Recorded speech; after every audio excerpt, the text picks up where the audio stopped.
Hola amigos, vamos a continuar en esta oportunidad con la serie de la segunda venida de Cristo. Hemos grabado ya 9 videos con respecto a la segunda venida de Cristo y ahora nos toca la parte de la gran tribulación, el quinto video. El quinto video tiene que ver con Apocalipsis capítulo 13, donde se muestran dos personajes, el anticristo y el falso profeta. Recordemos algo muy importante al ver los videos. El objetivo de estos videos es que reflexionemos y nos demos cuenta que nuestra vida es como una carretera. Vamos en la carretera de la vida y estamos acercándonos a una bifurcación. Esa bifurcación de las dos pistas, uno conduce a ese letrero que dice el arrebatamiento y el otro, la carretera sigue de frente hacia la gran tribulación. Esa bifurcación se hará cuando Jesucristo venga en las nubes por su iglesia. Entonces ahí la humanidad se dividirá en dos, solamente en dos: los que se van con Cristo, la iglesia, los creyentes, y los que rechazaron a Cristo seguirán hacia la gran tribulación. El objetivo es que nosotros en este tiempo reflexionemos al escuchar el mensaje de la palabra de Dios, cuando nos advierte de las cosas que van a venir. Y es necesario que nosotros giremos el timón de nuestra vida hacia Jesucristo. Esto significa dejar de rechazar a Dios, es arrepentirnos, es entregar nuestra vida a Cristo, y cuando Él venga otra vez, nosotros vayamos hacia la derecha, hacia arriba, hacia lo que es el arrebatamiento. Repasemos brevemente el esquema de la segunda venida para darnos cuenta dónde está este tema del anticristo. La segunda venida tiene varios acontecimientos. Empieza con la venida de Jesucristo en las nubes por su iglesia, y luego de esto la iglesia pasa al tribunal de Cristo. Inmediatamente vienen las bodas del Cordero, donde la iglesia será la esposa. Mientras tanto, paralelamente se sucede abajo durante 7 años el hecho de que la gran tribulación que Jesucristo advirtió, enseñó, y esta gran tribulación presentará a varios personajes: el anticristo, el falso profeta, que vamos a ver ahora. Pero paralelamente a esto, Dios en su misericordia levanta 2 testigos para que puedan predicar. Pero en una forma también paralela, Dios estará emitiendo los juicios, los 7 sellos, las 7 trompetas, las 7 copas. Y mientras tanto, los 2 testigos predicarán a la gente. 144.000 judíos levantará Dios para que ellos puedan predicar también. Estos 7 años concluirán con la venida de Jesús como Rey de Reyes y Señor de Señores. Él vendrá ahora por su iglesia. En la primera fase en las nubes viene por la iglesia, ahora viene con su iglesia, con los suyos. Y este evento dará fin a la gran tribulación, en la batalla de Armagedón. Algo que tenemos que recordar es que arriba la iglesia será la esposa en las bodas del Cordero. Y mientras tanto, aquellos que siguieron de frente hacia la gran tribulación será Israel y todos los que rechazaron a Cristo a través de la historia. Entonces, la humanidad será dividida en dos cuando venga Cristo. Después de que termina la batalla del Armagedón, Satanás será atado 1000 años, empezará el reino milenial, Cristo gobernando en la tierra, y luego termina este evento con la batalla de Gog y Magog, y Satanás será echado. Vendrá el juicio del trono blanco, donde todos los que rechazaron estarán en este juicio de pie solamente para escuchar la sentencia, porque para ellos no habrá oportunidad de salvación ahí. La oportunidad es ahora, mientras estamos vivos. Y entonces aquellos que rechazaron a Cristo irán al lago de fuego eterno, mientras que la iglesia pasará a cielos nuevos y tierra nueva. Y Satanás, el falso profeta y todos los que rechazaron a Cristo pasarán la eternidad sin Dios, mientras que la iglesia pasará la eternidad con Dios. Entonces, este es el esquema de la segunda venida. Ahora veamos rápidamente por qué es que tenemos que predicar. Jesús anunció cuando los discípulos le preguntaron acerca de los tiempos del fin, él habló de algunos eventos que iban a venir, pero uno de ellos fue lo que dijo en Mateo 24:21, porque habrá entonces, en ese tiempo, cuando venga Cristo, cuando se inicie la gran tribulación, habrá entonces gran tribulación, cual no la ha habido desde el principio del mundo hasta ahora, ni la habrá. Es decir, todas las persecuciones que ha sufrido el pueblo de Dios desde el Antiguo Testamento, el Nuevo Testamento, lo del Hitler, los nazis, nada será comparado con lo que vendrá. Porque Jesús dice, habrá una tribulación cual nunca la ha habido ni la va a haber. Entonces, este es el tema que estamos desarrollando. Corresponde entonces ahora ver el tema de la quinta parte de la tribulación, que se conoce como el día de la ira. Es un tema no muy popular. A muchos predicadores no les gusta tocar este tema porque solamente prefieren tocar los temas del amor de Dios, la bondad de Dios. Pero el apóstol Pablo nos dice en Romanos 11:22, mirad pues la bondad y severidad de Dios. Es decir, Dios es bueno, Dios es amor, sí, pero también Dios es justo, también Dios tiene ira. Y eso es algo que la Biblia lo presenta. El día de la ira del Señor, repetidas veces se menciona tanto en el Antiguo como el Nuevo Testamento. ¿Y por qué tenemos que predicar esto? Jesús mismo le encargó cuando Juan es llevado desde la isla de Patmos, es llevado al cielo y el Señor le dice que escriba. Apocalipsis 1:1, los 3 primeros versículos, nos declara primero que esto es la revelación de Jesucristo, que Dios le dio a Jesús esta revelación para manifestar a sus siervos. El objetivo es que llegue a todos nosotros las cosas que deben suceder pronto, y la declaró enviándolo por medio de su ángel a su siervo Juan, que ha dado testimonio de la palabra de Dios y del testimonio de Jesucristo y de todas las cosas que ha visto. El verso 3 dice, bienaventurado el que lee y los que oyen la palabra de esta profecía y guardan las cosas en ella escritas, porque el tiempo está cerca. Bienaventurado, no es un mensaje terrorífico, es un mensaje de amor de Dios. Bienaventurado el que lee, el que oye y obedece. Lo que Dios quiere es evitar que la gente llegue a la gran tribulación. Ese no es el deseo de Dios. Por eso que revela esto a Jesucristo y él al ángel, el ángel a Juan, y Juan deja escrito para que nosotros podamos oír, leer y obedecer. Y entonces este es el flujo de comunicación, el cual no deberíamos cortarlo nunca. Este flujo se ve la revelación que Dios le da al Hijo, el Hijo le da a Juan, al ángel, el ángel le da al apóstol Juan para que dé a todos los siervos. Y esto tenemos que entender que es para que lo lean, lo oigan y lo obedezcan. Entonces, el que llega a esto, el Señor le llama bienaventurados. Bienaventurados. Este es algo que debemos entender. Felices los que leen, los que oyen y obedecen las palabras de esta profecía.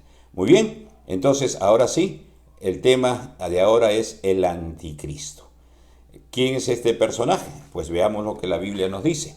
Este personaje será una persona que llegará en el tiempo de la tribulación. Pero sin embargo, la Biblia nos enseña ya hace casi 2000 años que el espíritu del anticristo ya está en acción. Si bien él como persona vendrá como un evento futuro en la gran tribulación, el espíritu del anticristo está accionando ya hace muchos cientos de años, miles de años.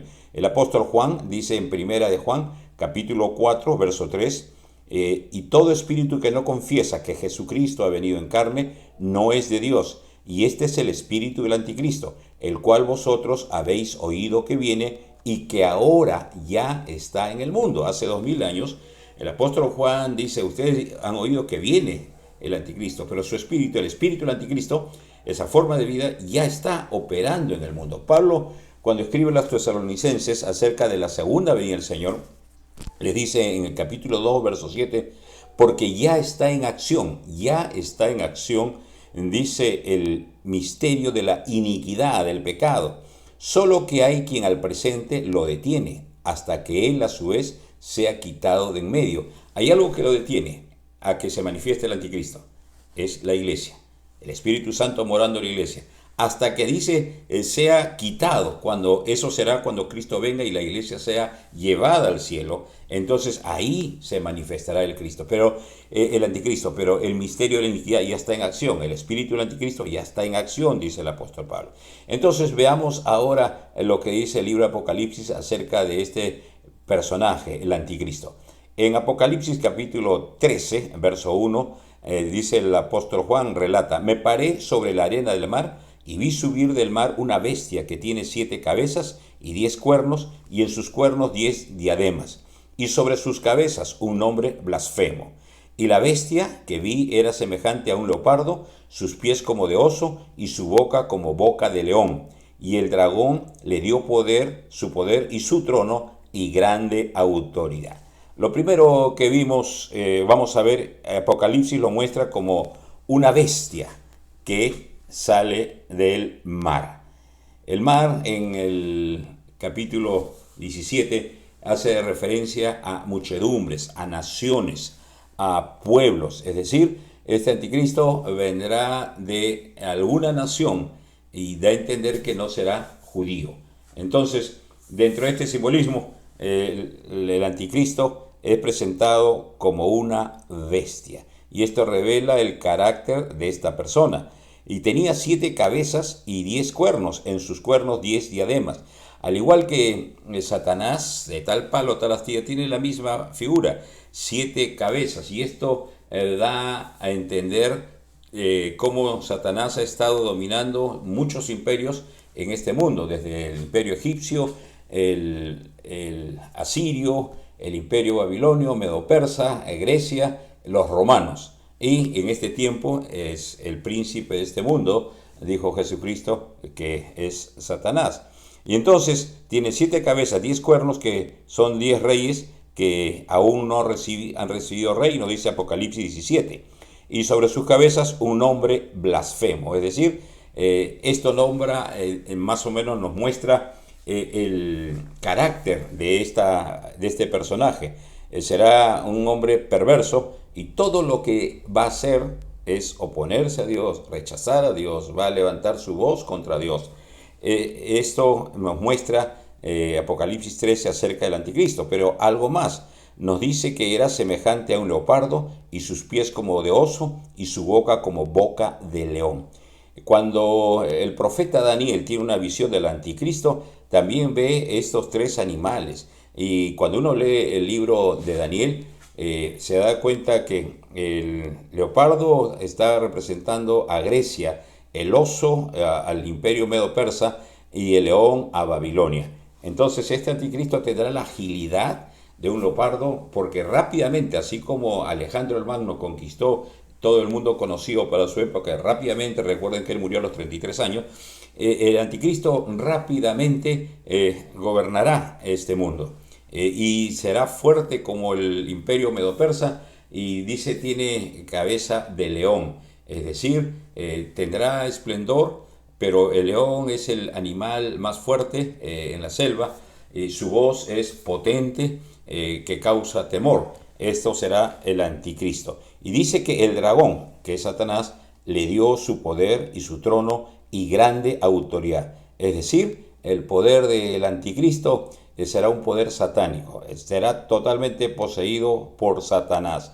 Este anticristo también recibe el trono, es decir, él gobernará, él reinará este mundo, y en esos 7 años hará lo que él piensa que es correcto para él, obrará a su antojo y su autoridad, es decir, tendrá a todo el mundo capturado para él, para hacer las cosas que él quiera. Dice el verso 3, y vi una de sus cabezas como herida de muerte, pero su herida mortal fue sanada, y se maravilló toda la tierra en pos de la bestia.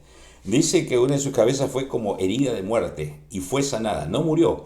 Este es un vano intento del anticristo de tratar de imitar a Cristo, como que muere y resucita, pero para haber resurrección tiene que haber muerte.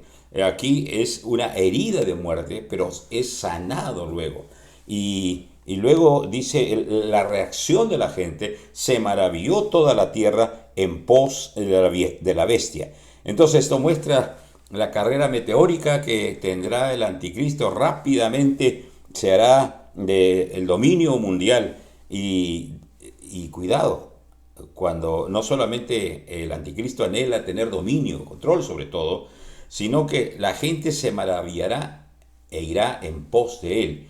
Y el anticristo es un ser megalómano, le gusta que la gente le admire, le gusta que la gente sea atraída hacia él. Y cuando la popularidad aumenta, esto es peligroso. Cuando en Juan 4 dice la gente hablaba bien de Jesús, Jesús se fue. Y esto se ve ahora, ese espíritu del anticristo se ve en muchos tiempos, cuando hay gobernadores, presidentes que tratan de atraer la atención hacia sí mismos, megalómanos. Hemos visto en nuestro continente algunos presidentes que tratan de atraer la atención hacia sí mismos. Aún en el mundo eclesiástico se puede ver gente, predicadores, que tratan de atraer la atención a sí mismo. Y este es el espíritu anticristo, que busca que la gente venga, que lo miren, que lo admiren. Y este espíritu se ha manifestado a través de toda la historia, pero ahí será mucho más intenso.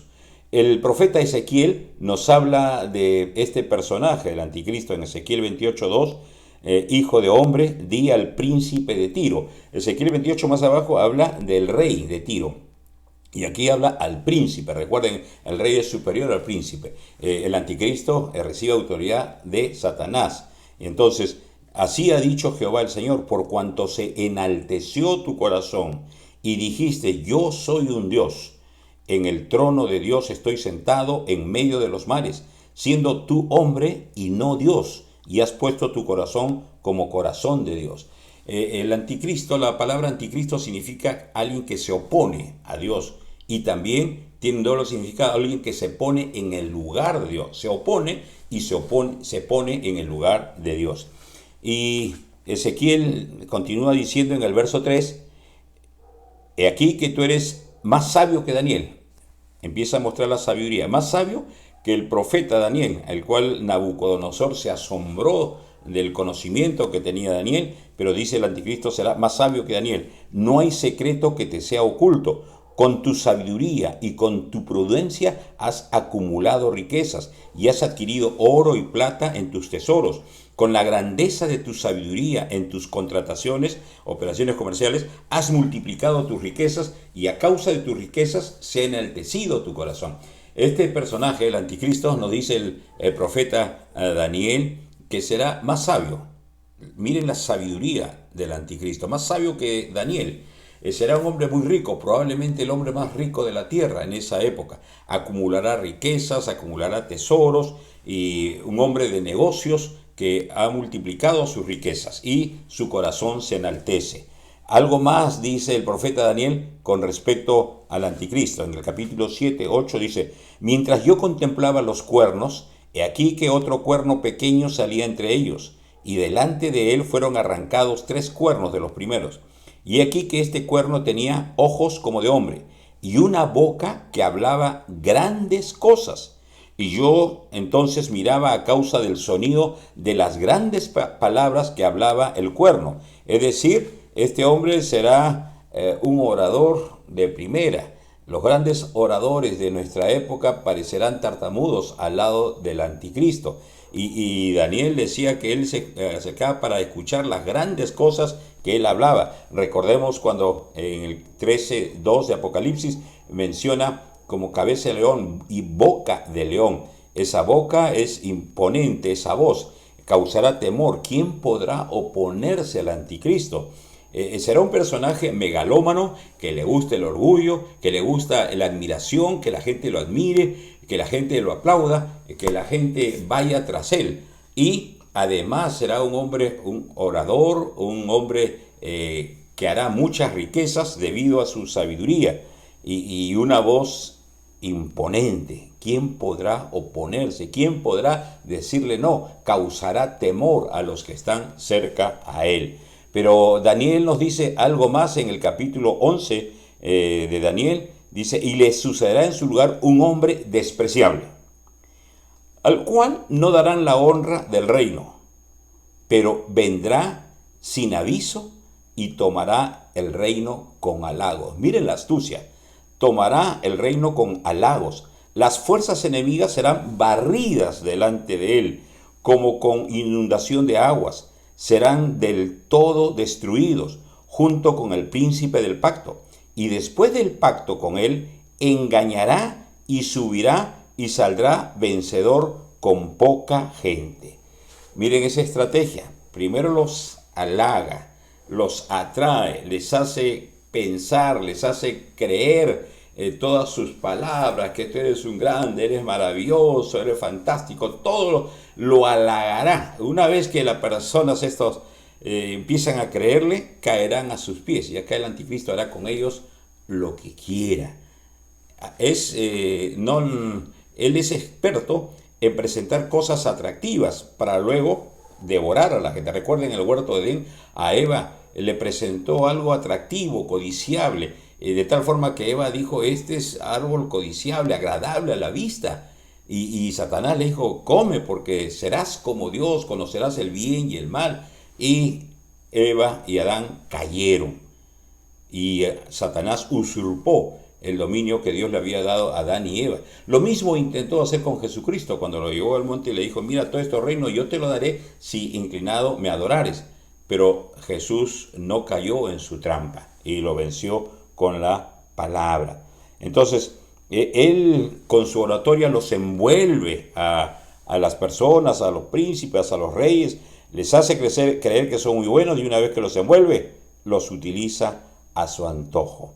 Es un hombre estratega, barrerá a todos los que se opongan. Entonces miren estas características. Es un hombre megalómano, es un hombre que tiene sabiduría más que Daniel, es un hombre que hace riquezas fácilmente, probablemente sea el más rico del momento en la tierra, es un hombre, un estratega militar, es un hombre muy sagaz, muy astuto, y tiene una oratoria, una verborrea que impresiona a todos. En el verso 4 dice: y adoraron al dragón, Satanás, que había dado autoridad a la bestia, el anticristo. Y adoraron a la bestia, el anticristo, diciendo: ¿quién como la bestia? ¿Y quién podrá luchar contra ella? En ese tiempo, la tribulación, la gente admirará, adorará a Satanás y adorará a la bestia. Y no nos extrañemos que ya hay iglesias satánicas por todas partes del mundo. En ese tiempo será mucho más terrible para la gente que quede ahí. Y adorarán a la bestia, al anticristo. Y le adorarán, le cantarán, hasta compondrán coros tal vez, y cuyo estribillo dice acá será: ¿y quién como la bestia? ¿Y quién podrá luchar contra ella? Entonces aquí el anticristo recuerden, la palabra anticristo se opone a Dios y se quiere poner en lugar de Dios. Y entonces la gente le adorará. Es extremadamente peligroso que ahora, en este tiempo, que todavía no empieza la gran tribulación, que te resistas a adorar a Dios. Porque si no lo haces ahora, si no te humillas delante de Dios, lo vas a hacer allá, y no ante Dios, ante Satanás, ante el anticristo. Y entonces para la gente va a ser difícil resistirse. Y el que se opone, como decía ahí Apocalipsis en el mensaje anterior, la gente será asesinada. Según de Tesalonicenses, capítulo 2, verso 4, dice el apóstol Pablo, hablando del anticristo, el cual se opone y se levanta contra todo lo que se llama Dios o es objeto de culto, tanto que se sienta en el templo de Dios como Dios, haciéndose pasar por Dios. Entonces, aquí nos muestra al anticristo como un personaje que se hace pasar por Dios y se hace adorar por la gente. En el verso 5 de este capítulo 13 de Apocalipsis, continúa relatándonos el apóstol Juan y nos dice: también se le dio boca que hablase grandes cosas y blasfemias, y se le dio autoridad para actuar 42 meses, 3 años y medio, la mitad de la tribulación, que son 7 años. Y abrió su boca en blasfemias contra Dios, para blasfemar de su nombre, de su tabernáculo y de los que moran en el cielo. Aquí el anticristo levanta su voz contra el cielo, contra Dios, con su tabernáculo y contra todos los que moran en el cielo. Entonces él tendrá un discurso cautivante porque dice hablará grandes cosas y también blasfemias, atentará contra Dios, se burlará de Dios, atacará a Dios con sus labios, con su boca. Entonces se le da autoridad para actuar 42 meses, 3 años y medio. Y él tendrá un límite, Dios le pondrá un límite. Son 3 años y medio que podrá actuar. Al inicio, el anticristo hará un pacto con Israel. Cuando la iglesia sea llevada, Israel será engañada por el anticristo. Hará un pacto 3 años y medio. Como ya el anticristo va a tener el control, les permitirá construir el templo ahí en Jerusalén. Este lugar que es una zona de conflicto durante años, es un polvorín eso, pero en esa oportunidad, como se construirá el templo y el anticristo se sentará ahí, eso significa que él, al dominar, al hacer pacto con Israel, le permitirá construir el templo. Y entonces, luego de esto, el anticristo romperá el pacto, y aquí viene lo que Jesús dijo, la abominación desoladora que habló el profeta Daniel. Pues veamos qué dijo Daniel en capítulo 9 de Daniel, verso 27. Y por otra semana, una semana, 7 años, confirmará el pacto con muchos. Y a la mitad de la semana, 3 años y medio, hará cesar el sacrificio y la ofrenda. Es decir, había sacrificios. Y para que haya sacrificios tenía que haber un templo. Es decir, se había construido el templo en Jerusalén. Y después, con la muchedumbre de las abominaciones, vendrá el desolador. Él se sentará en el templo, se hará pasar por Dios y hará que todos le adoren al anticristo ahí. Hasta que venga la consumación y lo que está determinado se derrame sobre el desolador. A esto se refiere Jesucristo cuando dice, cuando venga la abominación desoladora, le dice a Israel, huyan a los montes, corran porque ahí empezará esa gran persecución cual no la ha habido jamás. Y dice el verso 7 de Apocalipsis 13, y se le permitió hacer guerra contra los santos y vencerlos. Ahí en la gran tribulación se le permite hacer guerra, se le permite vencer a los santos. ¿Quiénes son los santos ahí? Los 144,000 serán guardados. Los santos son aquellas personas que van creyendo el mensaje de los 2 testigos, de los 144,000, y ellos pagarán con su vida ese momento que acepten, que se nieguen a ser sellados en la mano, en la frente. En la Biblia dice, serán decapitados. Y ya hemos visto en esta época un movimiento ISIS, cómo decapita a la gente. Allá será algo peor. Y entonces dice, se le permite hacer guerra y vencerlo. La gente morirá. Son aquellos que en Apocalipsis 6, después de la quinta trompeta, el apóstol Juan ve a los muertos, a las almas debajo del altar. Y le pregunta quiénes son. Son los mártires de la gran tribulación, aquellos que fueron decapitados. Entonces, en ese tiempo, si tú quieres realmente aceptar a Cristo, te das cuenta que has sido engañado, te das cuenta que rechazaste a Dios en vano y tú quieres ahí convertirte, te costará la vida. Y entonces, dice, se le permitió hacer guerra y vencerlo. Luego, dice este texto, también se le dio autoridad sobre toda tribu, pueblo, lengua y nación. Toda tribu, toda lengua, toda nación. Es decir, tendrá dominio en todo el mundo. Y nadie se escapará del anticristo. Nadie. Él tendrá el control. Y esto es lo que ya se viene hablando. Bill Gates en el año 2015 lanzó una propuesta. El mundo necesita un solo gobierno mundial. Y de esto se está hablando mucho, el nuevo orden mundial. Hay muchas cosas de las cuales se están hablando. Pero acá dice el texto que el anticristo dominará todo el mundo. Este será el personaje que domine y le adoraron todos los moradores de la tierra. Miren, él dominará todo. Será adorado por todos. ¿Por qué? Imagínense cuando viene el arrebatamiento, millones de personas desaparecen de la tierra. Cristo los lleva. ¿Se imaginan el caos que va a haber? desaparecen 10, 100 en un hospital, un avión está manejando una persona y como es llevado por Cristo, el avión se queda sin piloto, autos sin piloto, empresas donde empleados, gente de producción, en todas las áreas, la gente de un segundo a otro desaparece. ¿Se imaginan todo ese caos que va a haber en este mundo? Bueno, el anticristo lo va a arreglar, con su estrategia, con su sabiduría. Por eso la gente se irá en pos de él, la gente le adorará. Y dice el verso 9 de este Apocalipsis 13, si alguno tiene oído, oiga. Y si alguno lleva en cautividad, va en cautividad. Y si alguno mata a espada debe ser muerto. Aquí está la paciencia y la fe de los santos. Si alguno tiene oído, oiga. 7 veces dijo esta frase Jesucristo en el mensaje a las 7 iglesias en Apocalipsis capítulo 2 y capítulo 3. El que tiene oídos, oiga lo que el Espíritu dice a la iglesia. Y si el Señor te ha dado oído, oye, no rechace lo que Dios te habla. El que tiene oídos, oiga, porque allá vas a ser obligado a oír. Así no te guste, así no quieres, vas a ser obligado.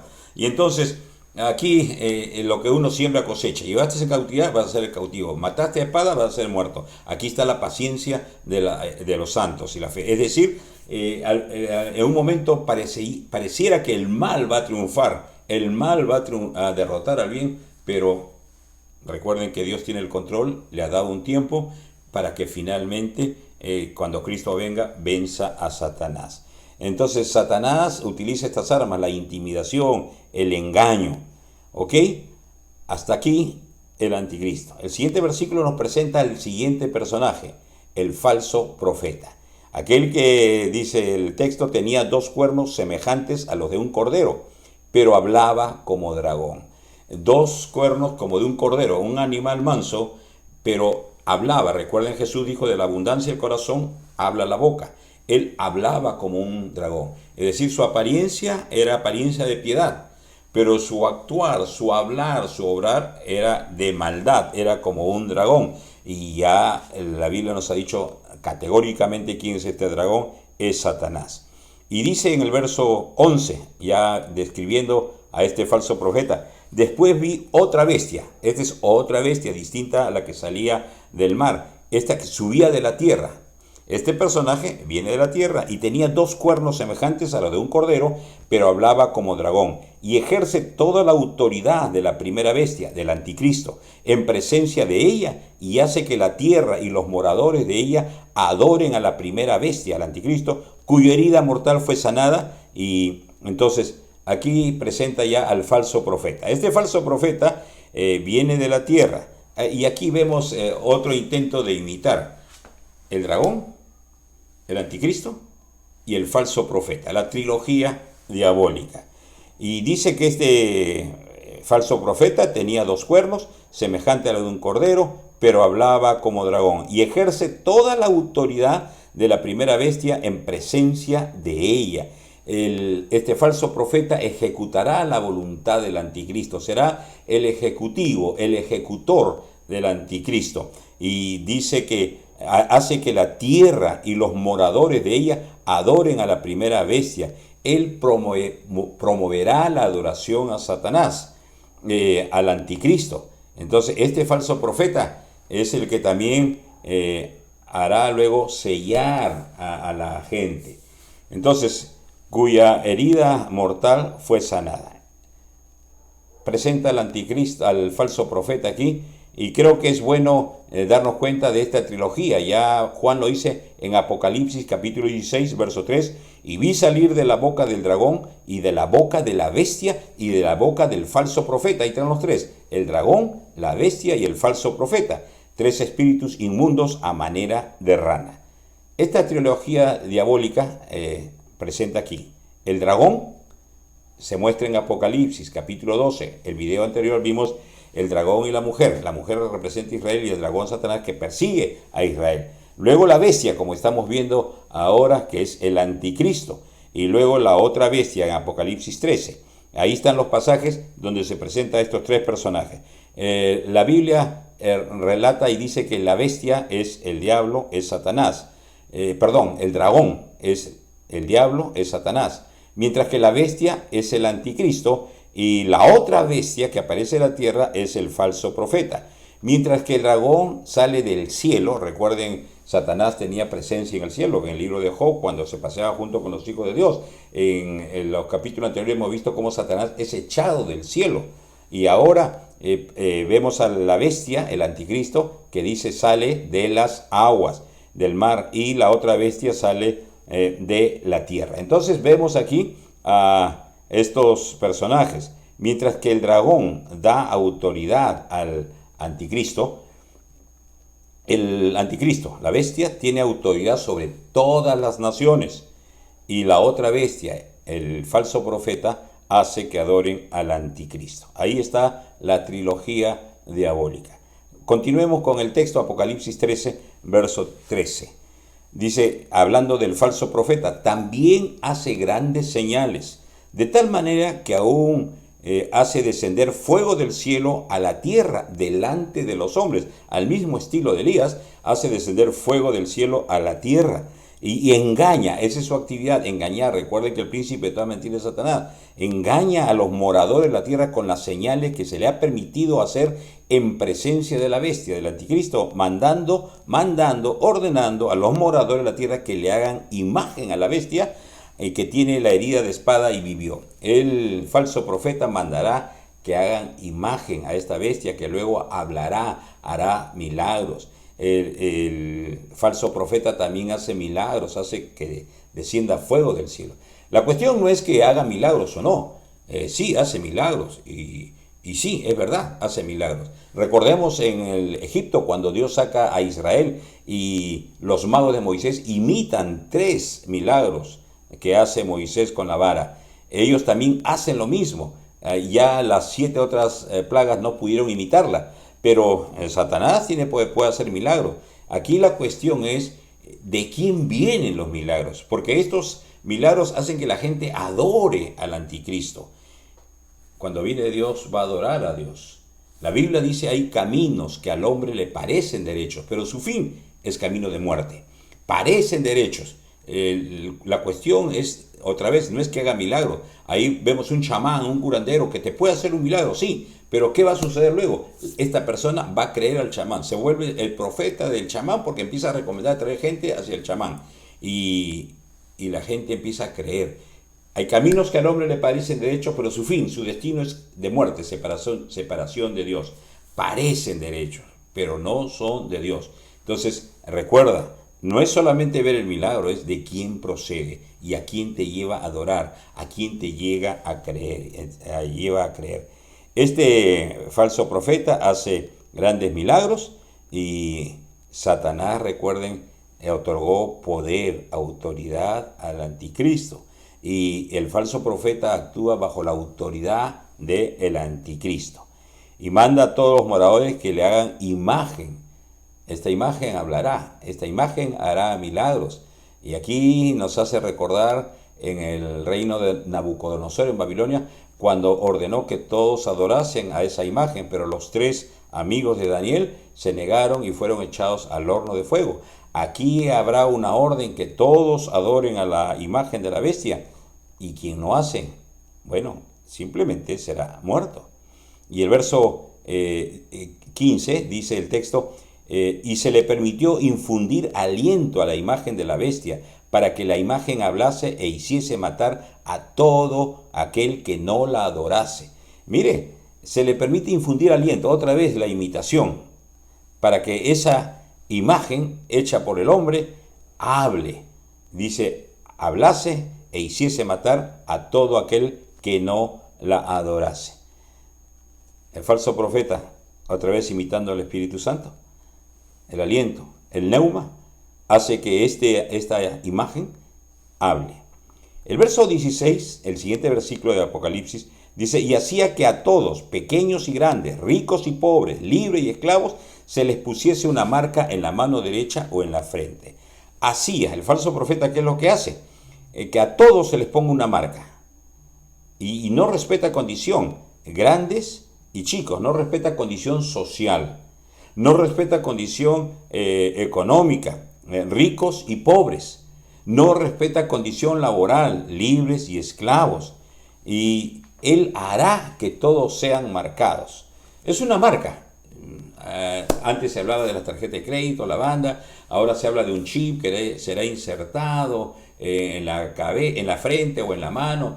Fuere lo que fuere, acá está el espíritu del anticristo. Quiere tener control de todo. De repente ahí están toda tu información, hasta de repente hay un GPS, sabe de dónde vas, sabe de dónde irás, con quién estás, hasta te pueden escuchar, grabar. Es una de las características del anticristo, y el espíritu del anticristo hace que la gente sea controladora, quiere controlar todo, quiere saber todo. Por eso pone la marca, el anticristo pondrá a la gente con el fin de poder controlarlos.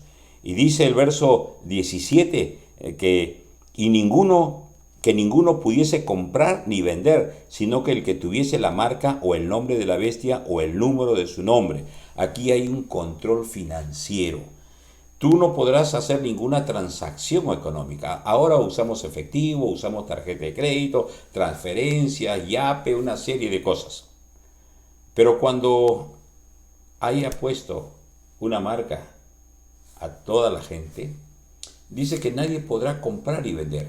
Es decir, esa marca de alguna manera, no sé si da el chip o lo que fuera, no lo dice, pero será una marca que nadie podrá comprar ni vender. Es decir, es como el banco te puede bloquear tu tarjeta y con esa tarjeta no puedes hacer ninguna transacción.